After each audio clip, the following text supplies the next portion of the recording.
L'invité de la matinale. KTO Radio. C'est une communauté grande pourvoyeuse de prêtres dans les diocèses français, la communauté Saint-Martin, qui fête ses 50 ans en 2026. 10% des ordinations diocésaines en 2025 étaient issues de leur séminaire d'Évron en Mayenne. Un défi de taille pour la communauté qui a vu Rome s'intéresser de près à son histoire ces dernières années. Je vous propose ce matin de faire le point sur les questions qui se posent autour de la communauté Saint-Martin et voir quelles questions la communauté elle-même se pose face à l'attrait de séminaristes et aux demandes des évêques, dont Antoine Barlier. Bonjour. Bonjour Maxence, bonjour à tous les auditeurs. Vous êtes notre invité ce matin. Merci d'être avec nous en studio. Vous êtes directeur de la communication de la communauté Saint-Martin et formateur également au séminaire d'Évron. La communauté Saint-Martin, qui est une communauté jeune, 50 ans, est portée par un réel dynamisme, on peut le dire aussi. Oui, c'est sûr que 50 ans, ça nous permet de regarder un peu notre jeune histoire, donc en même temps en restant petit et humble, parce que 50 ans, c'est pas grand-chose, c'est déjà un petit jubilé, mais c'est surtout pour nous un anniversaire et nous rappeler ce que la communauté est aujourd'hui dans l'Église pour servir au mieux. C'est sûr qu'on est implanté aujourd'hui, on a un petit peu plus de 50 implantations locales dans des diocèses français pour la très grande majorité, mais aussi dans d'autres pays. Et ce qui nous anime là, dans cette année des 50 ans, c'est surtout l'action de grâce et puis en plus pendant ce temps de carême, ce désir de conversion pour mieux servir l'Église, là où nous sommes appelés. Et les évêques français font de plus en plus appel à votre communauté pour lui confier une de leurs paroisses ? Oui, c'est vrai qu'on a pas mal de demandes, effectivement, des évêques. J'espère que dans les diocèses où nous sommes, nous remplissons notre mission au mieux. Et puis, les évêques nous appellent pour prendre la responsabilité de paroisses, de sanctuaires, de différentes missions. Si vous appelez en nombre, ça veut dire que vous répondez aux attentes des évêques, en tout cas, et qu'importe d'ailleurs leur sensibilité. En fait, on répond vraiment aux évêques qui nous appellent parce qu'ils ont besoin de prêtres à tel endroit, pour telle mission, parce qu'aussi, je pense qu'ils entendent notre charisme communautaire de vie commune. Nous sommes envoyés en mission à plusieurs, et donc ils ont sans doute, ils perçoivent que dans telle ou telle mission dans leur diocèse, telle ou telle paroisse, eh bien, la communauté pourrait servir et pourrait remplir une mission. Quelle est la particularité justement d'une paroisse confiée à la communauté Saint-Martin ? Alors je pense d'abord, au point de départ, il n'y a pas de particularité. C'est une paroisse comme toutes les paroisses, avec une équipe de prêtres, avec des fils laïcs engagés, avec les sacrements, la catéchèse, l'ensemble de la vie d'une paroisse. Ce qui peut peut-être être, ce qui correspond à notre spécificité, c'est la vie et la mission en commun. Vraiment, nous sommes envoyés au moins par 3 membres, prêtres et diacres de la communauté, souvent un peu plus. Et non seulement nous vivons sous le même toit, nous partageons cette vie communautaire, mais nous remplissons la mission aussi en commun. Et ça peut donner, on l'espère, quand nous sommes à la hauteur de ce que le Seigneur attend de nous, aussi sans doute une dimension communautaire à la paroisse, comme c'est une aspiration souvent aujourd'hui dans l'Église. Alors notre vocation, c'est d'être des prêtres au service des paroisses, comme des prêtres diocésains, mais effectivement avec cette distinction peut-être de la vie communautaire. En 2022, le dicaster pour le clergé à Rome a mis en place des visites pastorales périodiques, c'est le nom qu'on donne, avant que soient nommés en 2024 2 assistants apostoliques, c'est Monseigneur Mathieu Dupont, évêque de Laval, et le père François-Marie Houman, abbé de Mondaille. Pourquoi cette nomination a été nécessaire, rappelez-nous ? Alors, il y avait une visite pastorale, effectivement, qui avait été demandée par le dicaster pour le clergé en 2022, qui venait d'une demande ancienne de Don Paul Préau, le modérateur général, d'avoir une visite, en fait, pour nous aider dans la croissance de la communauté, dans les défis qui se posent, et qui avait sans doute été demandée aussi par les évêques qui, voyant la communauté grandir, eh bien, avaient signalé au dicaster pour le clergé qu'il serait bon qu'elle soit accompagnée, qu'elle soit regardée tarder. C'est vrai que dans les communautés religieuses, on a beaucoup l'habitude de visites pastorales comme cela, de visites dans les abbayes. Dans des communautés comme la nôtre, un peu moins. Et là, en fait, ça a été un travail vraiment pour nous accompagner. Ensuite, en 2024, après que le rapport de cette visite a été donné au dicaster, le dicaster a nommé effectivement 2 assistants apostoliques, Monseigneur Dupont et le Père Humann, et dans le décret nous a invité à un certain nombre de choses avec leur aide. Donc ils sont là pour aider le modérateur général, dont Paul, et la communauté, et un certain nombre de feuilles de route, si on peut dire, notamment effectivement la relecture de notre histoire, également la question du gouvernement, de toujours adapter notre gouvernement aux défis d'aujourd'hui, puis également la question de la formation.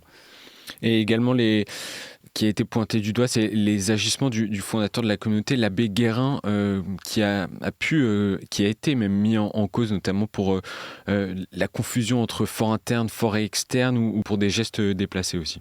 Effectivement, est ressorti dans la visite alors des éléments il y avait des éléments que nous connaissions sur le côté autoritaire qu'il pouvait avoir effectivement, et donc ça on n'a jamais été aveugle là-dessus, et puis je pense que nous n'avons jamais mis notre fondateur en avant d'une manière trop importante, mais effectivement dans la visite sont apparus 2 ou 3 témoignages sur des gestes déplacés, et également différents éléments sur lesquels il convenait de regarder un peu plus précisément.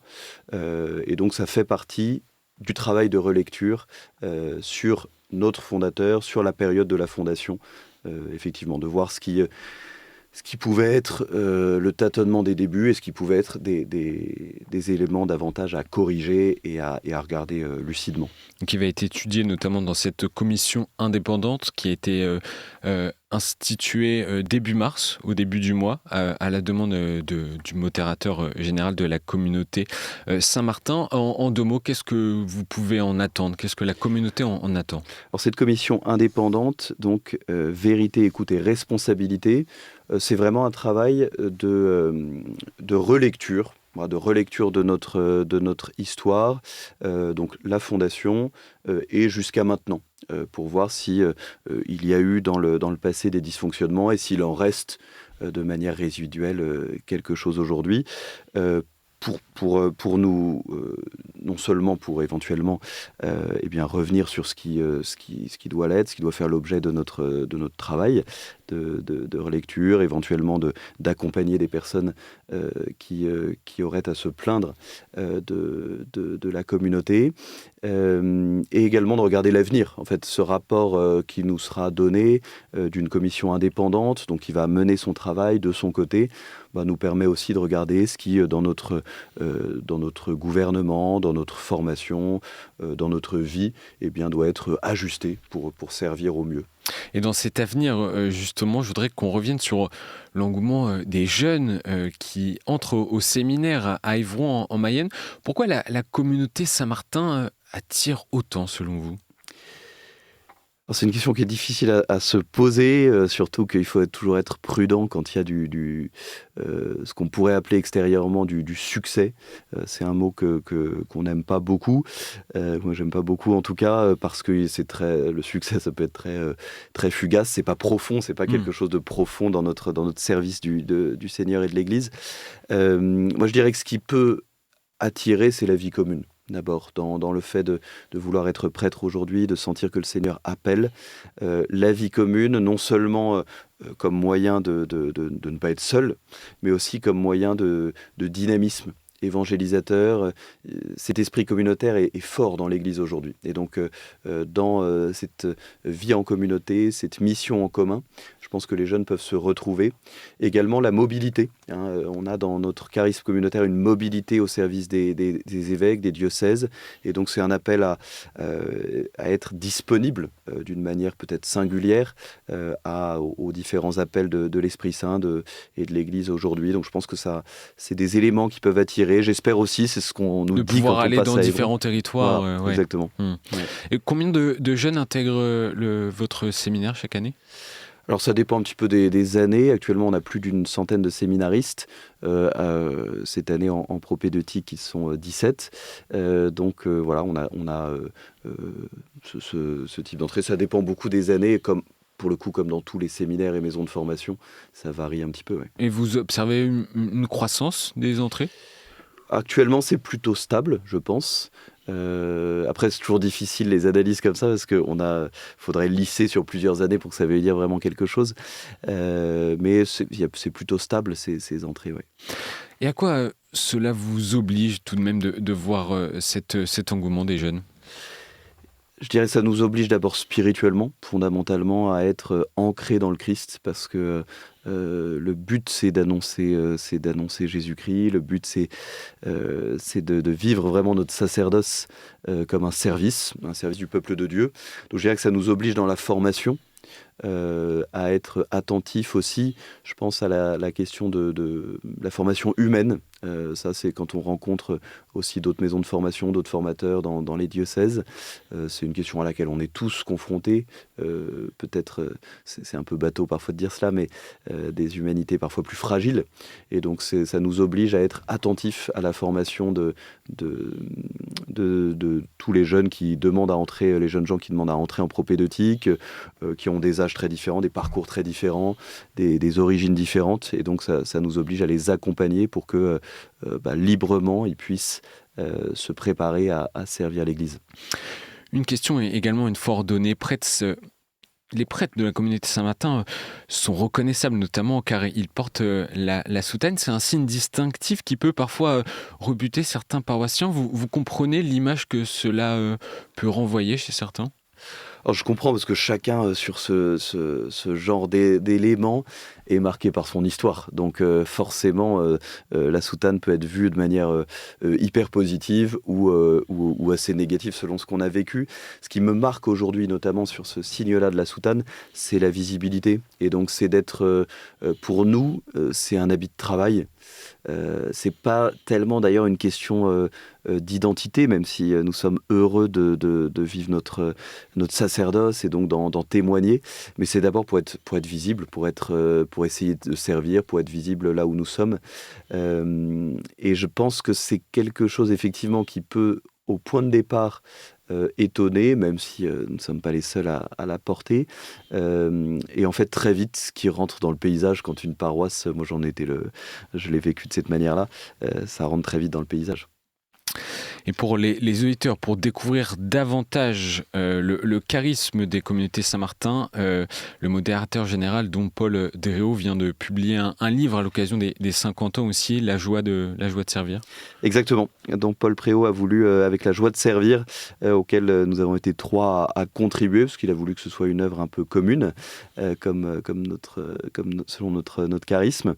Et La joie de servir, c'est 12 thèmes qui sont accessibles à tous. On ne parle pas seulement de ce qu'est la communauté, mais on a voulu partager un peu ce que nous vivons pour tous les chrétiens qui veulent avancer. Et c'est vrai que la joie, c'est souvent quelque chose qu'on nous redit quand on passe à Évron, à la maison de formation. Donc on essaie de l'entretenir pour être fidèle à cela. Merci Don Antoine Barlier d'être passé dans nos studios ce matin. Et un rendez-vous pour vous, pour vos 50 ans, c'est le pèlerinage Blois-Tours. Exactement. Du 8 au 10 mai, ce sera une manière toute simple de fêter notre anniversaire, nos 50 ans, un pèlerinage de Blois à Tours sur les pas de Saint-Martin. Donc voilà, ce sera une belle occasion pour nous. Merci à vous. Merci beaucoup Maxence. Bonne journée.